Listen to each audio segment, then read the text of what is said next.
Hi, I'm Melissa Negrin-Wiener, Senior Partner at Cona Elder Law. Welcome to today's webinar, Life Strategies, Essential Planning at Every Age. Really, the most important things are things that should be done really early. So we start talking about what to do in your 40s. And I personally would say even earlier. First and foremost, as many of you may know, once somebody turns 18, there is no longer anyone with the legal authority to do anything for them from a financial or medical perspective. So listen, I have kids. We all know 18 is not is not the the age that children are terribly mature, but at 18 you no longer have the authority to handle financials, medical decisions. You don't have to be in the room with the doctor. You can't get medical information from a doctor without your child's permission. And really, where this kind of starts to make people really uncomfortable is when their children go off to college, because they could be in another state. Many times they are. And if there's some sort of incident or accident and the child cannot give permission for doctors to speak with you, you don't have the legal authority to get information. So having a healthcare proxy, having a power of attorney once somebody turns 18 is really, really important. And not something that anybody really ever thinks about, because most people will equate these documents with getting older or being sick. So that's the first thing I really want to focus on, is that everybody needs to have a power of attorney, a healthcare proxy, and a living will. And I'm just going to go over briefly what they are, because I'm sure a lot of you know this already. But first and foremost, a power of attorney is a document where you name someone to handle your finances and your other financial type affairs, if you can. So if you become incapacitated from an injury, an illness, or an accident, and you can no longer handle your finances, banking, real estate transactions, as we get older, planning, Medicaid planning, filing Medicaid applications, applying for government benefits, signing tax returns, all of these things that we typically would do on our own, we would need someone to step into our shoes to be able to do it for us. Okay, so that's where the power of attorney comes in. I always like to stress that if you have a power of attorney, that's great, but take a look at it and see when it was signed. The documents did change. They changed in 2010. They changed again, I believe in 2013 or 14, and recently, most recently, within the last year. It doesn't mean that your document is invalid, but what we find is that when you're dealing with financial institutions, they're told, here, these are the forms. And if your form doesn't look like their form, they're going to give you a hard time. So it's best to update things, whenever possible. So in New York State, you can have one power of attorney. You can have two people. You can choose whether they act together or they act separately. You can have one person and then a backup. So you can really kind of make it whatever you want it to be. That is different from the healthcare proxy. Now, the healthcare proxy is a document that you sign and name someone to make healthcare decisions for you. And in New York State, that includes any and all healthcare decisions, including end-of-life decisions. This document takes effect if and when the person becomes incapacitated. So in other words, you could have a terminal illness and be hospitalized, but as long as you can communicate your wishes to your physician, they're going to listen to you. Your healthcare agent will only come into play at a point where either somebody can no longer communicate their wishes because of a dementia, or again, an illness or an accident, or if they're unconscious. So that's where your agent comes in to make decisions. The healthcare proxy in New York must have HIPAA language in it. Again, if you have a healthcare proxy, take a look at it. Does it have HIPAA language, which is the Privacy Act? We're all pretty familiar with that. You have to sign 100 forms about where doctors can leave a message and who they can talk to. That language is really what allows a person to be able to access medical records. So if you're naming somebody as your agent to make healthcare decisions for you, you want to make sure that they have all of the powers to obtain medical records should they need to, so that they're completely informed when making decisions. A lot of the documents that people download off the internet don't have that appropriate language. So if you have a document already in place, take a look at it and see if the HIPAA language is in there. Now, in New York, you can only have one healthcare agent at a time. Doctors don't want to hear from two different people.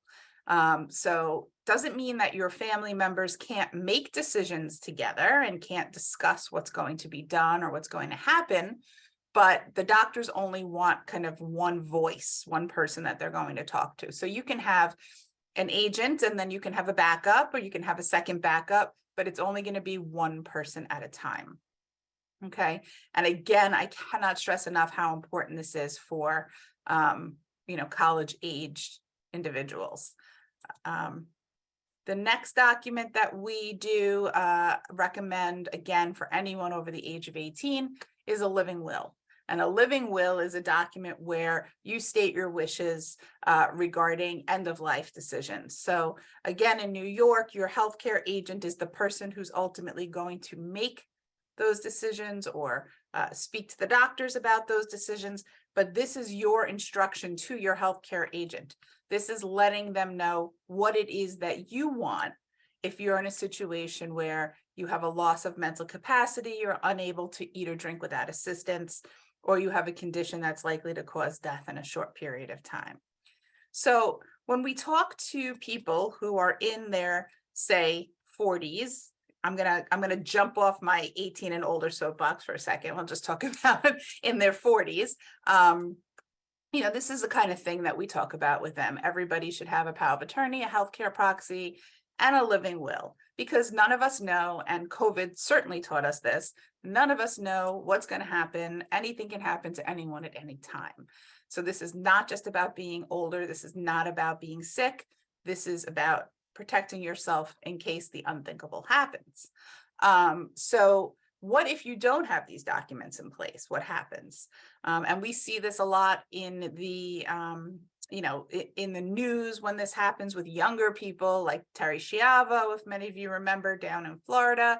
The family will have to petition the court for guardianship. Okay, and the court will appoint someone to make decisions regarding finances and regarding healthcare. So that person may not be the person that you would have chosen if you filled out your own or prepared your own documents. That person could be a different family member, or it could be a court-appointed person, someone off a list, an attorney, someone who doesn't know you.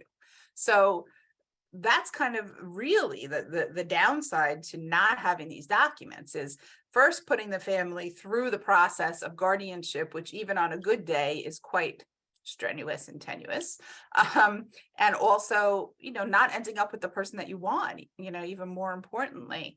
And guardianship proceedings are expensive, and sometimes they really bring out the worst in families.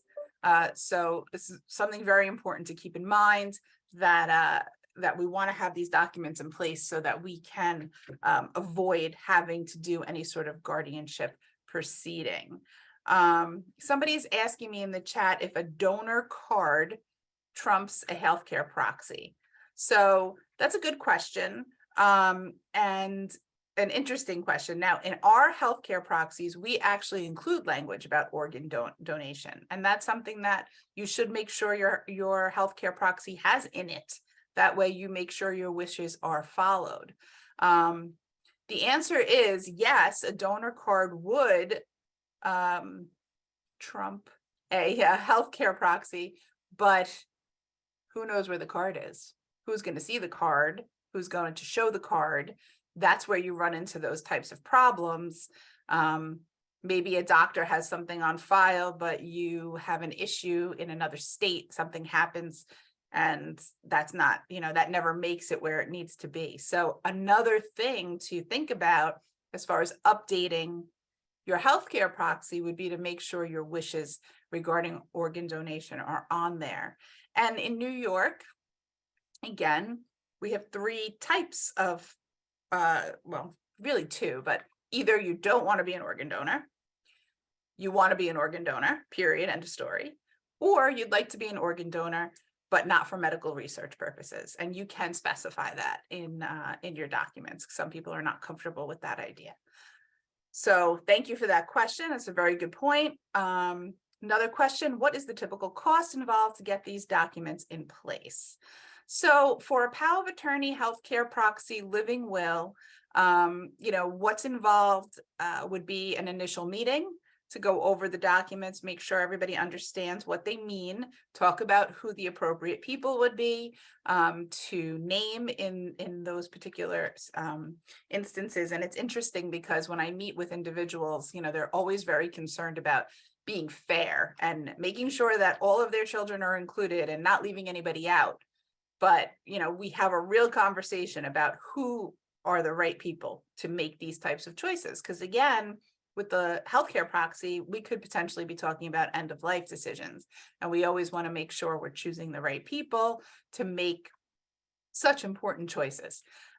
So we have a meeting, we talk about that, and then we send drafts out of the power of attorney, the healthcare proxy, the living will for you to review, ask questions, make changes, and then we have a second meeting to execute everything. The cost of that for a single person, you're probably looking at about maybe $1,500, and then a married couple wouldn't be double. We just a little bit extra for the second person. But again, every case is different. We're typically doing these documents in conjunction with other things. So we can talk about that as we go forward. Another thing that's really important for younger individuals to think about is a will. And people will look at me and say, I don't need a will. I have a house. It's pretty much all mortgaged. I have retirement accounts. They have beneficiaries named, and that's it. I mean, why do I need a will? And the answer is everybody should have a simple will, because there are going to be things that don't have a beneficiary named. There are going to be things that you're not thinking about and things that are going to come up. But most importantly is the fact that you potentially have or will have young children. And when you have young children, your will is the place where you state who is going to care for those children if something happens to both of the parents. Okay, so that's the place where you say, if myself and my spouse or the baby's other parent die in a common disaster, or something happens to both of us, or there's only one of us left and we pass away, the children go to my sister and her husband, or my husband's brother and his wife, or whoever it is. Not having that written down is really, really a bad idea. Okay, because, and this is my experience, the reason why young couples don't do wills is because they cannot agree on guardians for the children. I see it all the time. The problem is that there's no automatic person that the children go to.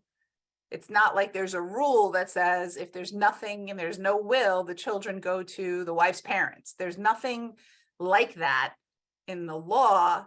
It's going to be a court battle, most likely between 2 families, and the kids are stuck in the middle. The kids who just went through a trauma that most of us couldn't imagine.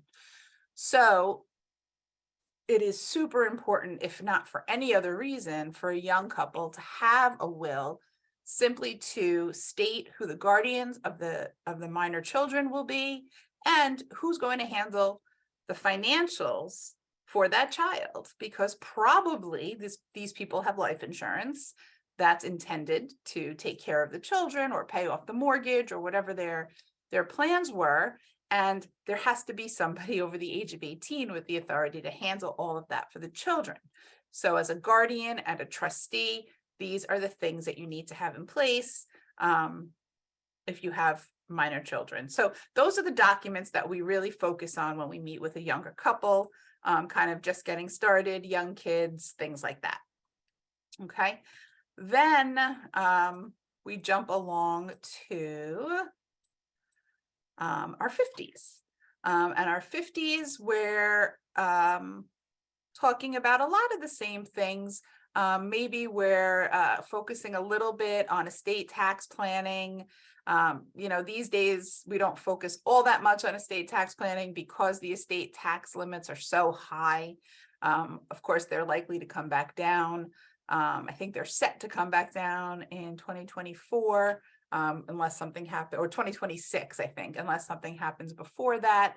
But right now in New York State, an individual can pass away with about $6 million and not pay a tax, and it's double for the federal government. So we don't do as much estate tax planning as we used to do, but we again, we have to certainly pay attention to it as people are getting older and accumulating more and more wealth. We'll also talk about credit shelter trusts in wills for a married couple. So if the couple has, maybe a total of, say, $8 million in assets, we're not really worried when the first one passes away about estate tax, because they're not going to be sitting with all of that in their name alone, most likely. But we are worried about spouse number two when spouse number one passes away, and now spouse number two is sitting with the whole estate and they're over the limit, and the $6 million limit, for example. So we want to make sure that anything that would kick the spouse over that limit goes into a special trust when the first spouse dies, so that it's protected for estate tax purposes when the second spouse dies, but it's there and available for the second spouse while they're alive. So that's called a credit shelter trust. And again, not something that we talk about on a standard everyday basis, just because how high the tax exemptions are right now. We'll talk about life insurance trusts. A lot of people in their their working years are going to have life insurance policies, potentially large insurance policies. Putting them into a special trust that will take them out of the estate for estate tax purposes is sometimes part of the conversation when we're in that age range. I'm getting a lot of questions about cost. I'm happy to talk to anybody. It's very difficult for me to tell you something costs X, because it's going to be different depending on what we're doing. So we offer free consultations, and we can go over anything that somebody needs and give you a much clearer picture of what we have to do, and on our end know better what the fees would be. So again, also in this age range of the 50s, we talk about maybe making gifts to trusts for estate tax discounting. So this is going to become more important as we move forward. I think it's pretty much agreed upon throughout the elder law and estate planning bar that these federal New York State exemptions are going to come down. They may not come all the way down, but they're going to come down, and more people are going to need to do some tax planning. We'll also talk about other accounts, in your 50s, maybe early 60s, accounts that pass outside of your will. Those are assets that have named beneficiaries, like life insurance, like a 401k or an IRA. We want to make sure that you have your beneficiaries designated, that you have a contingent beneficiary designated, who's the backup beneficiary if your beneficiary predeceases you. And we want to make sure that that is all. We don't want your retirement account going through your estate because there is not a beneficiary named. So very important to make sure that we have beneficiary designations on all of our retirement accounts, and keeping in mind other things like, and we'll talk about this a little bit more in a minute, if you have, for example, a child with special needs and you're going to be leaving assets to that child, we need to make sure not only that we have a special needs trust in place for that child, either now while you're alive or in your will when you pass away. We want to make sure that your designation, your beneficiary designations, if anything is going to that child, is named to their trust and not to them outright. So a lot of things to kind of really be careful about. When we meet with clients, before we meet, we send you a questionnaire. It is exhaustive, but that it needs to be, because we have to know everything so we can make sure that we're setting up a proper estate plan for you.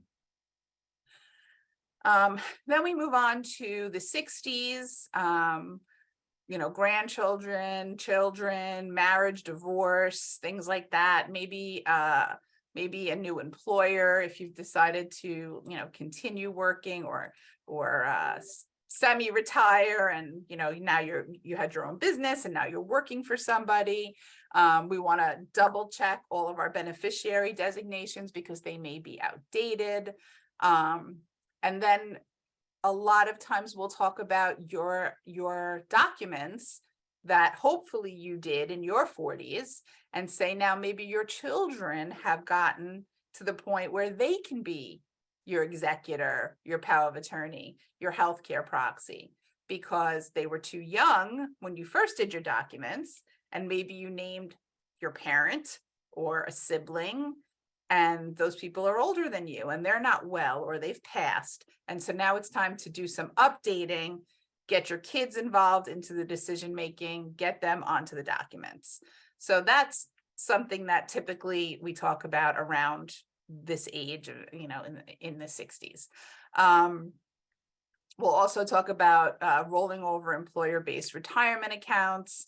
We'll get involved with financial advisors, which we do all the time, to, of course, give their expertise, because that's what they know, and we'll be there on the legal side.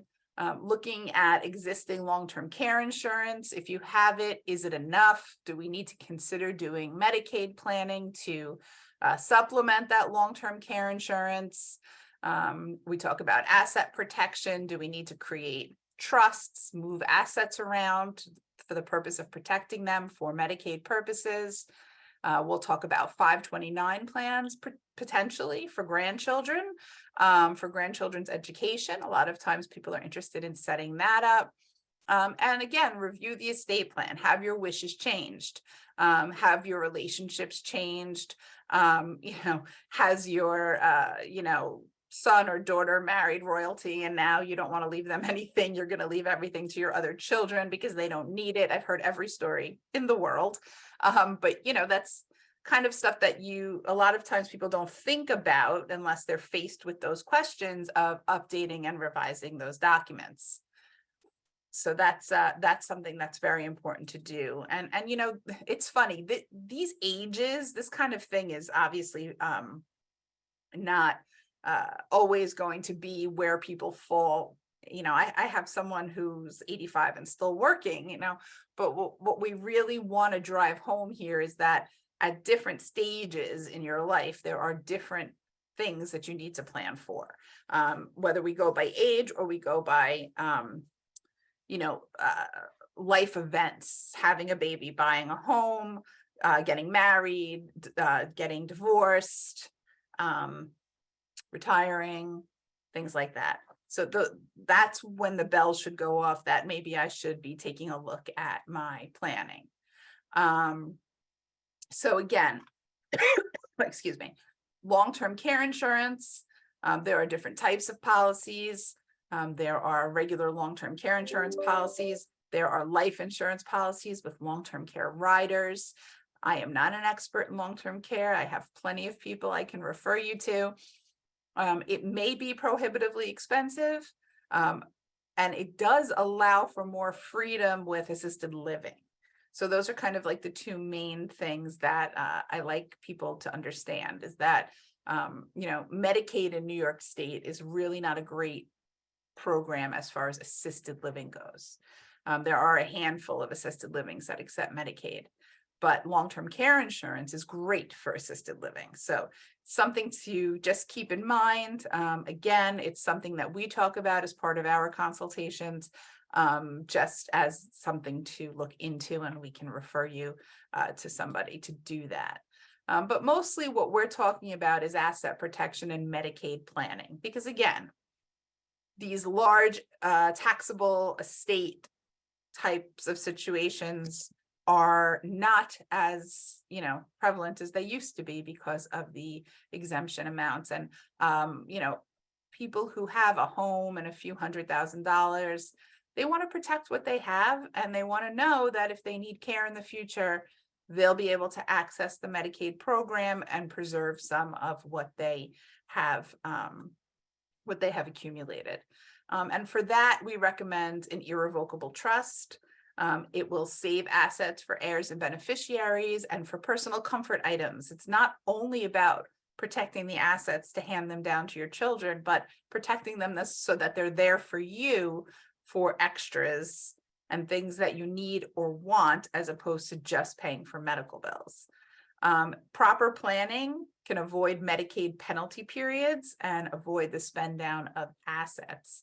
And if you're not familiar with the Medicaid penalty periods, let's talk about it a little bit more as we go forward here. So transferring of assets is always a big conversation. Most people will come into my office and say, I'm just gonna put my house in my kids' names, and they're on all my bank accounts and we're fine. So the most important thing to know there is that a joint bank account, for the purposes of Medicaid, a joint bank account belongs to you. Even if your child is a joint owner, it is not a 50-50 unless we can prove that the child made deposits into that account, which typically we can't, because the parent has put the child on for convenience purposes. So very important to keep that in mind. So by putting a child on an account with you, it does not help for planning purposes for Medicaid. Giving the asset over to the children, and I hear it all the time. I trust my kids are fine, they're great, they're wonderful. I get it.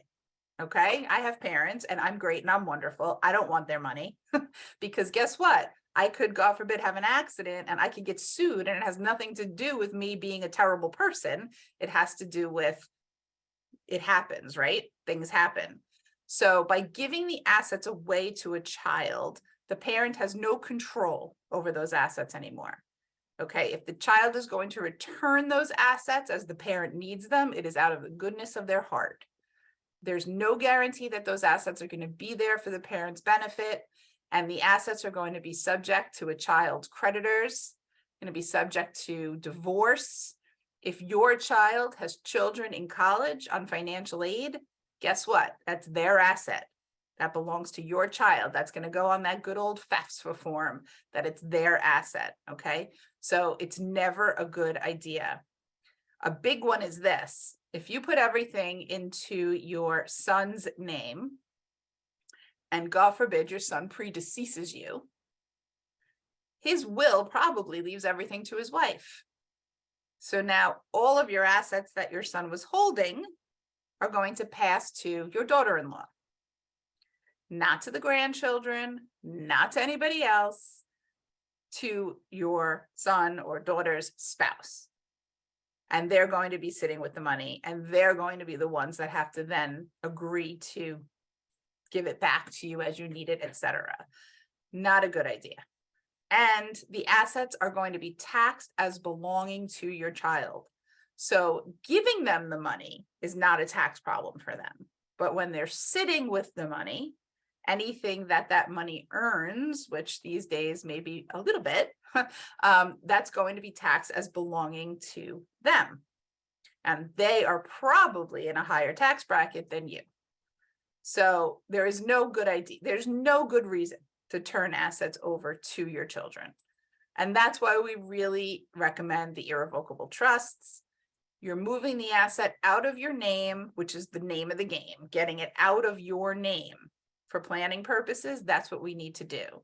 But I like to say the trust is like another child that can't get into any trouble. Okay. It's going to hold the assets there. It's not subject to anybody's, if you name your kids as the trustees, it's not subject to their creditors. It's not their asset. It's not taxed as belonging to them, even if they're the trustees and the beneficiaries. Okay. That money is protected within the trust, but the trust must be irrevocable. So that's a little bit of a trade-off. You can't be your own trustee. So you have to be confident that your trustees and your beneficiaries are going to work with you to make sure that we can utilize the flexibility of the trust to be able to pay for certain things.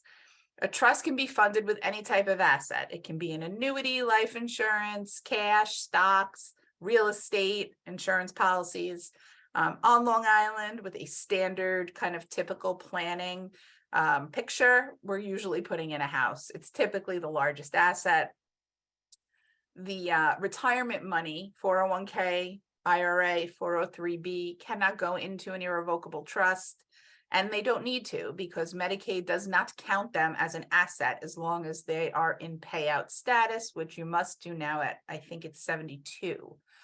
So if you needed Medicaid before 72, we'd have to put it into early payout status. But as long as it's in payout status, Medicaid cannot count the principal of the retirement account as an asset. So we don't need to worry about putting those into the trust. So we're really looking at real estate and non-retirement assets. Now, when we put real estate into a trust, we give the grantor, okay, this is a grantor trust, if you just want some of the terminology, we give you, the grantor, the equivalent of a life estate in the property. Oh, I just got a little tidbit here. Unless you were 72 last year, the RMDs start at 73 now. Thank you very much. I'm going to add that to my presentation. So those required minimum distributions have to come out at 73 now. So that means by the time I'm ready to retire, it's going to be 90 probably. But anyway, that's neither here nor there. We're going to give you the equivalent of a life estate, okay? And a life estate means that you, the grantor, have the right to live in that home as long as you're alive. You keep all of your tax exemptions, STAR, Enhanced STAR, veterans exemptions, and you are still responsible for the upkeep and the maintenance on the home. So one of the biggest concerns I hear about is, you know, can my kids sell the house out from under me? Or can they kick me out? The answer is no, absolutely not. That trust, that's your trust. You are the grantor. You still have all the rights in the property, but the asset itself is not in your name for the purposes of Medicaid, okay? You're keeping all your rights and all your obligations. The house can be sold, so the trust can actually be the seller. For that, you're going to need your trustees to be involved. They can't sell it without you, but you need them to be part of the process because they're going to be the ones signing the paperwork at the closing, okay? But you have to remember that the trustees and the beneficiaries, who are typically your children and typically the same, okay, your trustees and your beneficiaries can be the same people, they have no rights in your residence during your lifetime. Now, when you sell property in a trust, you get a check at closing. What do you do with it? It has to be deposited into an account in the name of the trust. It's all about keeping it within the trust. Medicaid, and I'm not going to get into a whole Medicaid dissertation because that'll be another 2 hours, but Medicaid looks back 5 years if you need nursing home care. They want to see what you've done with your assets for the last 5 years. Okay, if you created that trust 7 years ago, everything in it is protected as long as you haven't touched it. And we'll talk about that in a second. If you sell the house and the check gets made out to you at the closing and you put it into your checking account and then throw it back into the trust, guess what? You just started a new 5-year clock. And everybody wants to throw up, especially your attorney. The check has to be made out to the trust and has to be deposited into an account in the name of the trust. As long as you do that, it remains safe. If you're still within that 5 years from when the transfer of the house was made to the trust, That keeps on going. It continues. It doesn't break as long as everything stays in the name of the trust. Okay. So now you're sitting with an account in your trust for, let's say, $500,000, and you want to buy another piece of property, maybe something a little bit smaller. So you spend $250,000 and you buy a small little condo, and it's purchased by your trustees in the name of the trust. Okay, so we've kept this fluid. Everything has been in the name of the trust. Now we have a condo and we have some cash inside the trust. You do not have a right to the principal of that account. You cannot go into the bank and say, I want to withdraw $20,000 from my trust. Okay, the trust has to be drafted so that it's flexible, so that if we need to get money out, we can through your trustees and your beneficiaries. So we never want to put you in a situation where all of your assets are sitting in an irrevocable trust, because we want to make sure that you have access to what you need without having to go through people to get it. So that's why you need to make sure the trusts are drafted properly. And it's interesting. I've been practicing, and I've been at the same firm for 21 years. So now I see people coming back to do Medicaid applications where we've done the planning in the past, and I see, the process of what they've done. And then I see other people coming in who did their trusts elsewhere and maybe didn't know that they couldn't use the cash, or they forgot that they couldn't use the cash. And unfortunately, the trusts are completely voided and we have to basically start over. But now the person's going into a nursing home tomorrow and it's a whole different ball game.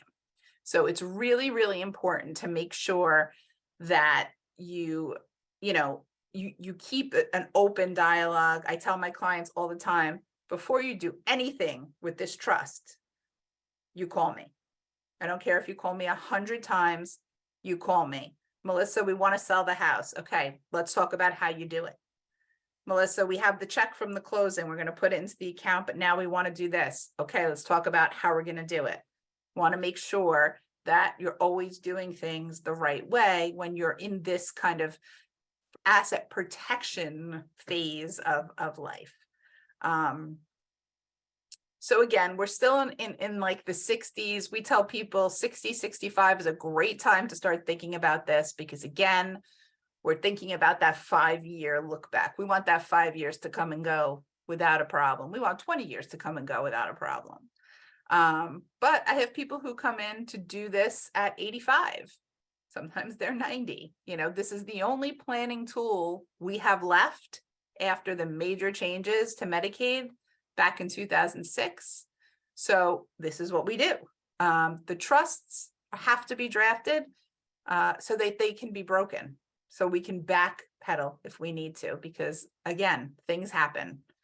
So we always want to make sure that that we're working with an appropriate document.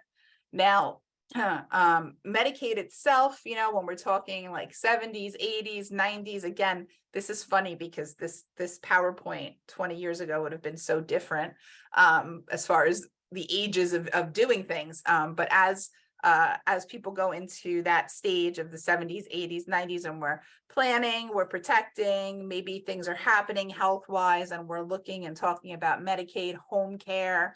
Right now in New York State, there is no look back for Medicaid home care.